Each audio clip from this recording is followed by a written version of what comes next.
یہ تصدیق کرنے میں مدد ملی کہ حملہ آور کانسی ہی ہے، جو حملے کے فوراً بعد پاکستان فرار ہو چکا تھا۔ ایمل کانسی نے ابتدائی تعلیم گرامر اسکول کوئٹہ سے حاصل کی تھی، جبکہ گورنمنٹ ڈگری کالج کوئٹہ سے گریجویشن کے بعد بلوچستان یونیورسٹی سے انگلش لٹریچر میں ماسٹرز کی ڈگری حاصل کی۔ وہ 1991 سن میں امریکہ آ گیا۔ یہاں اس کا ایک دوست امریکہ کا مستقل رہائشی تھا، وہ ورجینیا میں رہتا تھا۔ ایمل نے امریکہ میں سیاسی پناہ کی بھی درخواست دے رکھی تھی، لیکن اس کو یہ پناہ ملی نہیں تھی۔ امریکہ میں قیام کے دوران اس نے کورئیر کمپنی سمیت مختلف نوعیت کی ملازمتیں کیں۔ ایمل کے روم میٹ کا کہنا ہے کہ وہ زیادہ تر خاموش رہتا، لیکن جب عراق اور فلسطین وغیرہ میں مسلمانوں پر حملے دیکھتا تو چلانے لگتا۔ CIA ہیڈ کوارٹر پر حملے کے اگلے روز ایمل کانسی پاکستان کے لیے روانہ ہو گیا۔ اس وقت کے امریکی صدر بل کلنٹن اور وزیر خارجہ نے ذاتی طور پر اس وقت کے صدر پاکستان فاروق لغاری اور وزیر اعظم نواز شریف سے رابطہ کر کے 15 جون 1997 سن کو کانسی کی گرفتاری کے آپریشن کی منظوری حاصل کر لی۔ اس آپریشن کے لیے FBI اور CIA کی مشترکہ ٹیم تشکیل دے دی گئی، جس کا سربراہ اسلام آباد میں چیف گیری شیرون تھا، اور آپریشن کی منصوبہ بندی FBI کے براڈ گیرٹ نے کی۔ انہوں نے ایمل کانسی کے خاندان سے بھی ملاقات کی، لیکن ایمل پاکستان سے افغانستان جا چکا تھا، جہاں کچھ علاقوں میں ان دنوں طالبان کی حکومت تھی۔ امریکی حکومت نے ایمل کانسی کی گرفتاری پر $20 لاکھ کا انعام مقرر کر دیا تھا۔ کوئٹہ میں ایک مقامی کلرک نے کراچی میں امریکی سفارت خانے کے ساتھ رابطہ کیا اور بتایا کہ اسے معلوم ہے کہ ایمل اس وقت کہاں ہے۔ اطلاع دینے والے کو امریکی ایجنٹوں نے کہا کہ اس کو پاکستان لانے کی کوشش کرے، جہاں اس کو آسانی کے ساتھ پکڑا جا سکے گا، کیونکہ پاکستانی حکمرانوں سے ان کا مکمکا ہو چکا تھا۔ CIA station chief, regional security officer, state department اور FBI نے پاکستانی حکومت کے ساتھ بات چیت شروع کر دی۔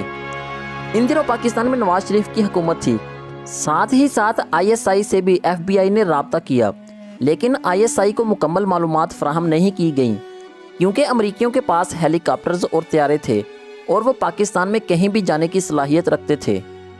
مخبروں سے مل کر یہ طے کیا گیا کہ وہ ایمل کو ایک مخصوص جگہ پر لائیں گے، اور یہ جگہ ڈیرہ غازی خان کا ایک ہوٹل تھا۔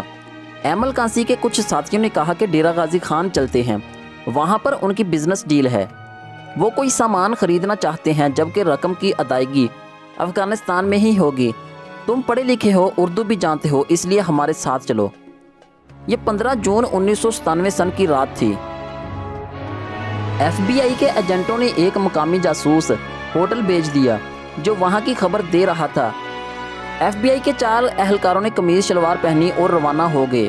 جاسوس نے بتایا کہ وہ تیسری منزل کے کمرہ نمبر 317 میں ہے، مرکزی دروازہ کھلا ہے اور گارڈ بھی نہیں ہے۔ وہ ہوٹل کے داخلی دروازے پر پہنچے تو وہ اندر سے بند تھا۔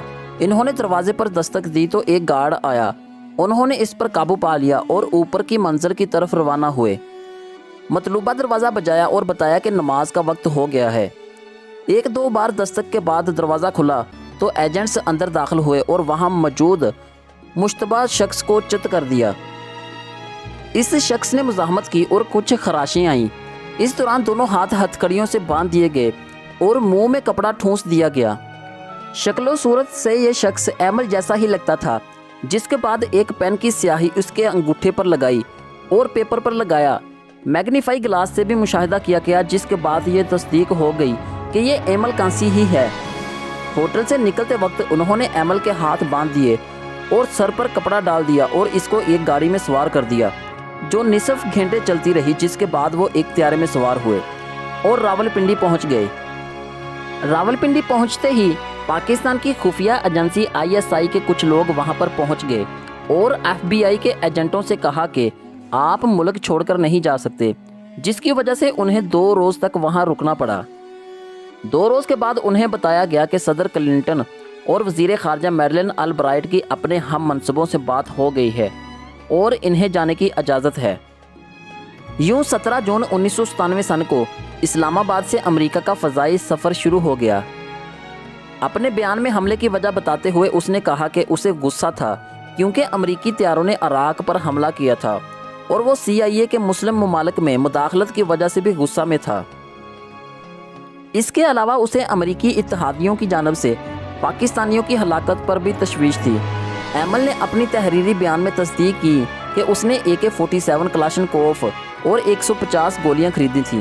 حملے والے روز اس نے اپنا ٹرک روکا اور جیسے ہی سرخ اشارے پر گاڑیاں رکیں تو اس نے گولیاں چلانا شروع کر دیں۔ اس نے 10 گولیاں چلائیں اور 5 افراد کو نشانہ بنایا جن کے سینوں پر نشانہ لگایا۔ خواتین پر گولیاں نہ چلانے کے بارے میں کہا کہ اس کا مذہب اس کی اجازت نہیں دیتا۔ ایمل کانسی نے FBI کو دیے گئے بیان میں رضاکارانہ طور پر اقبال جرم کیا۔ بعد میں وہ اس سے دستبردار ہو گیا لیکن عدالت نے اسے سزائے موت سنا دی۔ ایمل کانسی کی سزائے موت پر عمل درآمد سے قبل امریکہ نے ممکنہ رد عمل پر اپنے پاکستان میں سفارت خانے کو الرٹ جاری کر دیا تھا۔ سزا سنائے جانے کے دوسرے روز 13 نومبر 1997 سن کو یونین ٹیکساس پیٹرولیم کے 4 امریکی ملازمین کو کراچی میں فائرنگ کر کے ہلاک کر دیا گیا۔ پولیس نے اس واقعے کو ٹارگٹ کلنگ قرار دیا۔ ایمل کانسی کی تمام اپیلیں مسترد ہونے کے بعد 14 نومبر 2002 کو اسے زہر کا انجیکشن لگا کر سزائے موت پر عمل درآمد کر دیا گیا۔ ایمل کانسی کی کوئٹہ میں نماز جنازہ میں لوگوں کی ایک بڑی تعداد نے شرکت کی۔ ایمل کانسی کی گرفتاری اور امریکہ منتقلی کے خلاف لاہور ہائی کورٹ میں اس وقت بھی ایک درخواست زیر سماعت تھی جس میں گزارش کی گئی تھی کہ اس وقت کے وزیر اعظم میاں محمد نواز شریف اور پنجاب کے وزیر اعلیٰ شہباز شریف کے خلاف کارروائی کی جائے جنہوں نے پاکستانی شہری کی گرفتاری میں ساتھ دیا اور غیر قانونی طور پر امریکہ منتقل کرنے میں مدد فراہم کی۔ ناظرین، کہا جاتا ہے کہ اس مدد پر پاکستانی حکومت کو امریکہ کی طرف سے $2 بلین ملے تھے۔ ناظرین، آج کی ویڈیو سے صرف اتنا ہی۔ مزید ایسی اچھی اور انفارمیٹیو ویڈیوز کے لیے ہمارے چینل کو سبسکرائب کریں اور بیل آئیکن کو پریس کر لیں تاکہ آنے والی مزید اپڈیٹس آپ تک پہنچ سکیں۔